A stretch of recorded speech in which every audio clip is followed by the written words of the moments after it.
So last week we talked about introducing the concept of three garments to the soul, the garments of thought, speech, and deed, machshava, dibur, and maisa. And the 10 soul powers go through or are expressed through these three garments. Just like physical garments, you have pajamas for when you go to sleep. You have a suit for when you go to a wedding, right? So too, the garments of the soul are ways through which the soul expresses itself. And so whenever we do a mitzvah, we are utilizing one of these three garments. It could be thought, it could be speech, and it could be deed. So the question, though, is as follows. We have to understand, that thought about the ideas of the Torah is certainly, in other words, when you're thinking about Torah ideas, it makes perfect sense to say that the garment of thought is the associated garment with the soul powers of intellect, right? That the powers of Chachma, Bina, and Dat are expressed through the garment of Machshava, of thought. But what does it mean that love and fear of God, which are expressed through the heart, are somehow expressed through speech and deed? What does, there's a book called What Does Love Got to Do with It, right? So what does love have to do with speech and deed? So the Alter Rebbe is going to explain how loving Hashem is expressed through the garments of, through doing mitzvahs, through the garments of speech and deed. So he continues, Ki ha'ava hi sheresh kol ramach mitzvah, because love of God is the root, and I should say the prerequisite in a certain respect, to all 248 positive commandments, umimena hein nimshachis, and from it is where all those commandments come. It's explained in many places, Zohar and elsewhere, that the love of Hashem is the root for the 248 positive commandments, because when you love Hashem, that'll lead you to doing what Hashem wants. Similarly to the way we see in human relationships, that when you have a feeling of love towards somebody, you're going to do that which the beloved wants. And the same is true when we're talking about a Jew and God, that when a Jew loves God, a Jew is going to do the mitzvahs that God commands him to do. Because you want to give Hashem nachas. You want to make Hashem happy. Because you love him. Now, ubilada ein lahem kiyum amiti. Technically, yeah, you can do an act of a mitzvah without any feeling of love towards God, right? There's many charitable people who call themselves atheists, who quote unquote don't believe in God, or certainly are not expressing any love towards God, but they can do the deed of a mitzvah. Hi. Sarah's saying hi. However, the Alter Rebbe says, without love, those mitzvahs won't have true survival. They won't last properly. So the connection between the love of Hashem to doing positive commandments, it's not only that the love of Hashem is the root or the cause of the 248 commandments, but also that the true everlastingness of that mitzvah is only possible when the mitzvah is filled and penetrated with the love of Hashem.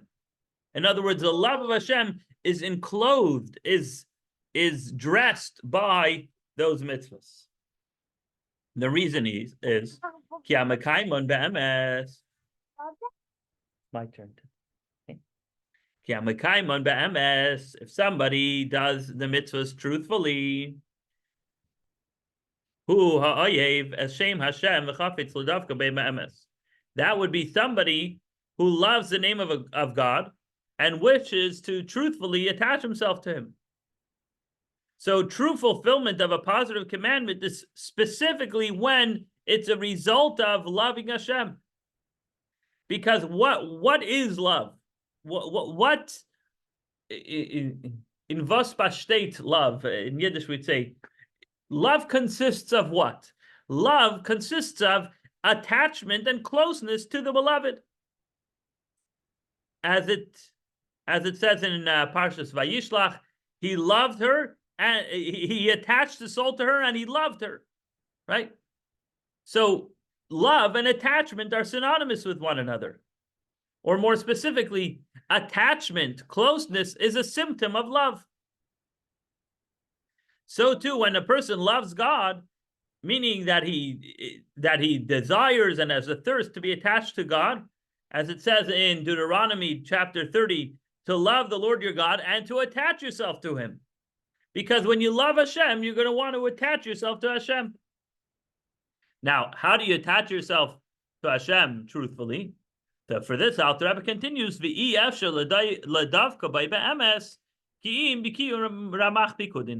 it's impossible to attach yourself truthfully to Hashem unless you are fulfilling the 248 orders and commands of Hashem. You know, lahavdil, not to compare Hashem to humans, but sometimes it's the best analogy we can give, is the essential feeling of love creates a soul bond between the lover and the beloved. Like it says about Yaakov Avinu, that his soul was attached to the soul of Binyamin, right? Now, when you're talking about Hashem, a human feeling can't really create that sort of bond and connection with the Creator, because a human and the Creator, or let's call it any created and Creator, don't have any rank or comparison to one another. So, because a human faculty, human intellect, human emotions don't have the capacity to actually reach the Creator. So what that means, let me put it in other words. When a Jew wants to connect to God, a Jew cannot search within himself to find God. Meaning, of course, the soul is a part of God, as we established. But you can look into your own self and your own powers and your own resources and say, you know, one of these somehow is going to be the key to connect me to God.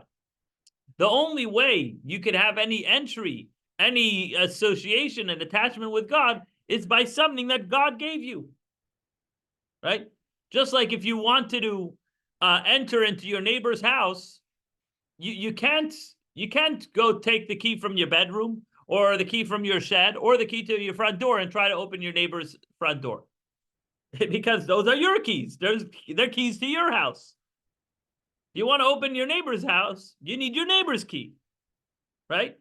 How much more so we're talking about us and God, right?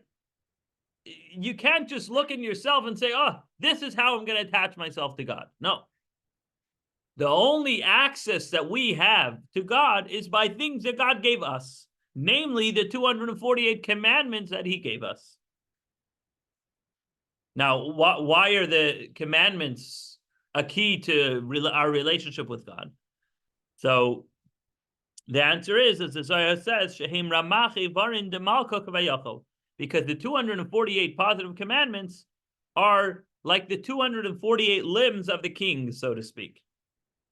As will be explained elsewhere. So the Zohar explains that the 248 commandments are the 248 limbs of the king, meaning the supernal king, king of kings, Hashem. And what that means is that just as the limbs of our human body are vessels for the life force of the soul, meaning the eye is is a vessel for the power of vision of the soul. The ears are the vessel through which the power of hearing is the power, meaning the soul's power of hearing is expressed and is brought down into the vessel of the ear. And so too is with all the limbs of the body, that the life force of the soul is expressed through those limbs. And the soul is what keeps those limbs alive. The fact that my heart is beating is because there's a soul in there that's keeping the heart alive. So the limbs of the body are the vessels, and the light of the neshama is the light. So that's with the human body. But when you're talking about Hashem, the 248 positive commandments, they are the vessels for Hashem's light. Because Hashem brought himself in, so to speak, into the mitzvahs, and the mitzvahs are Hashem's limbs. And so therefore, when a Jew does a mitzvah, which are the limbs of the king, a Jew is attaching himself with Hashem in a very true way. So ultimately, what's the purpose of doing a mitzvah? What do you accomplish when you do a mitzvah? You create a connection and an attachment with Hashem. And therefore, when you do a mitzvah motivated by love of Hashem, then that mitzvah that you do will have a permanent impact and a permanent effect on the relationship and the love that you have towards Hashem. Now, from here we see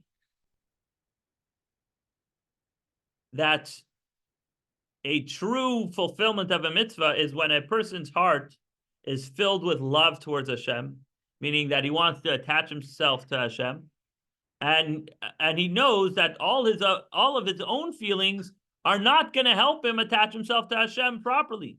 The only way to attach himself to Hashem is through the 248 mitzvahs, the positive mitzvahs. And so therefore, he runs to do a mitzvah, and he does that mitzvah with joy and with love, because that's how he satiates his soul's burning desire to attach himself with God. So when you do mitzvah in such a way, the love of Hashem is literally downloaded, is embedded into the act of the mitzvah, or the speech of the words of Torah. And so the love is kind of the soul of the act. So the act serves as the vessel. The act of the mitzvah is the vessel, and the love is the soul, which is keeping that, which is keeping that vessel alive. Similar to the way the soul keeps the body alive. So now we understand that the quality of love is embedded, is enclosed into the fulfillment of a positive commandment. Now we'll see how the feeling and emotion, the quality of fear, is enclosed into every refraining from a negative commandment. So now he continues to say as follows: and the fear of Hashem. Remember, these are the two primary emotions, love and fear. So the fear is the root of adhering to the 365 prohibitions. What kind of fear? Because he's afraid to rebel against the King of all kings, the Holy One, blessed be He. So true caution to prevent oneself from violating any of the negative commandments comes out of a fear of God.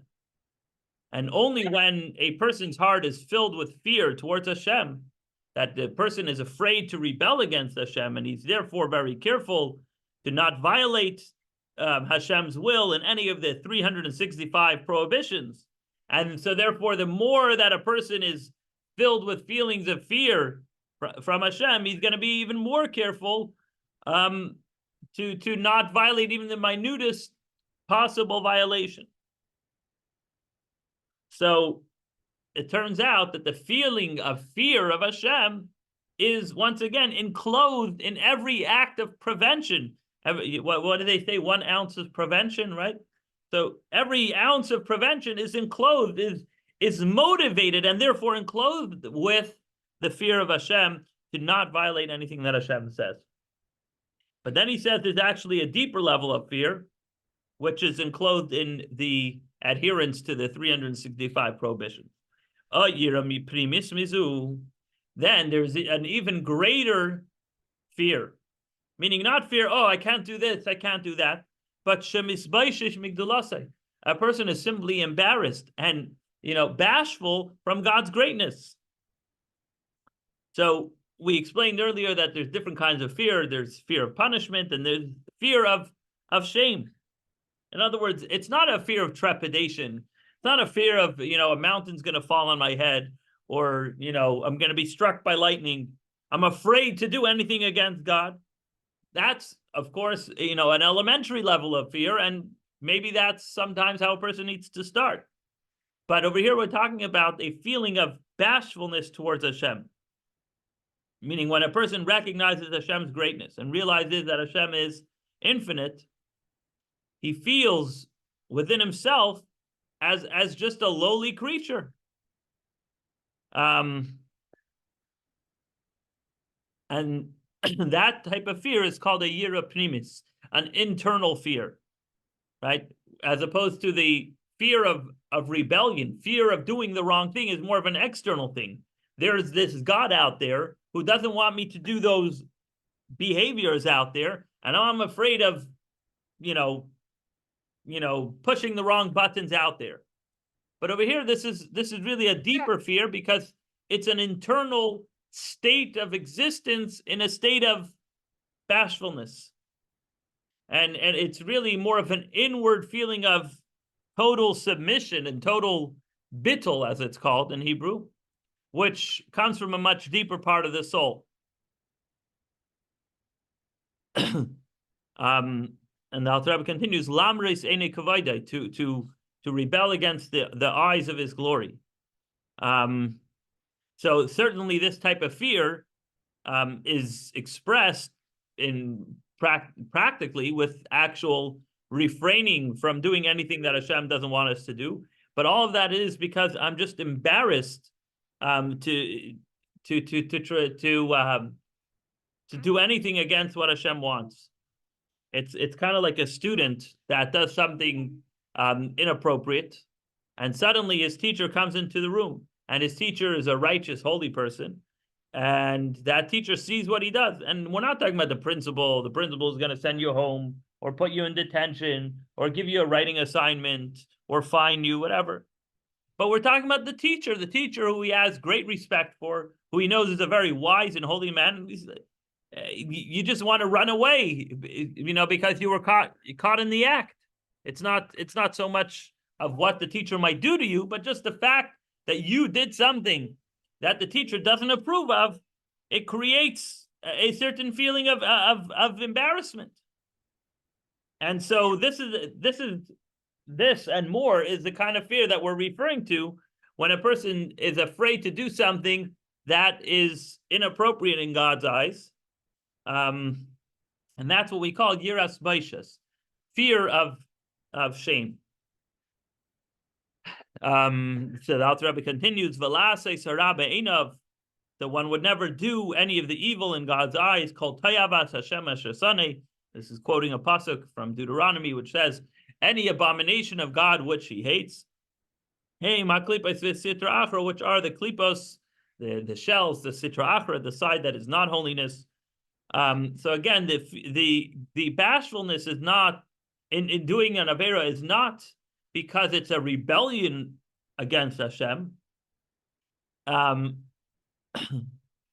also because the act of the sin itself creates a negative energy in the world. It creates an abomination. It creates the klipa. It creates the other side, the things that God hates. And nobody wants to, give power to the enemy, right? If you're on God's side, why would you want to feed the enemy? Asher Yenikasa Mea Adam HaTachtain, which their nurture is from the Adam HaTachtain, literally translated as the bottom man. We'll soon explain what that means. And his attachment to it is, the way they attach to the person is by violating any of the 365 negative commandments. So it's explained in Jewish mysticism that in the beginning of creation, God gave the klipos, the shells, the negative energies, he gave them power for them to survive, for them to exist. And that's already baked into the cake. God wanted that there should be negativity. He wanted there to be an opposing force, right? As it's explained, when there's darkness, you appreciate light more, and many, many other reasons why he did so. But that's just a matter of fact. God gave the klipos a certain vitality and ability to exist. But in addition to their already given vitality, they could get additional nurture more than they got at the beginning of creation. Where do they get this additional nurture? They get it from the lower man. See, there's the upper man and the lower man. The upper man is the man from the prophecy of Ezekiel referring to God. The lower man is us, human beings. So when a human being violates a negative commandment, he gives more nurture, he gives more food and vitality to the things that God hates, to the sides of klipa and sitra achra. And so essentially, the person who does any of the 365 negative commandments is giving vitality, meaning if he violates any of those commandments, he's giving vitality to the klipa. So this is part of the process of yiras baishas, fear of God's, fear of embarrassment of God, right? When a person realizes how lowly they are compared to Hashem, and how insignificant they are, they don't want to do anything that'll give vitality to that which is against Hashem. And so that's, generally speaking, how love can enclose itself into and be the motivating factor behind every positive commandment, and how fear can be the motivating factor and the vitality behind refraining from every negative commandment. And we'll stop here.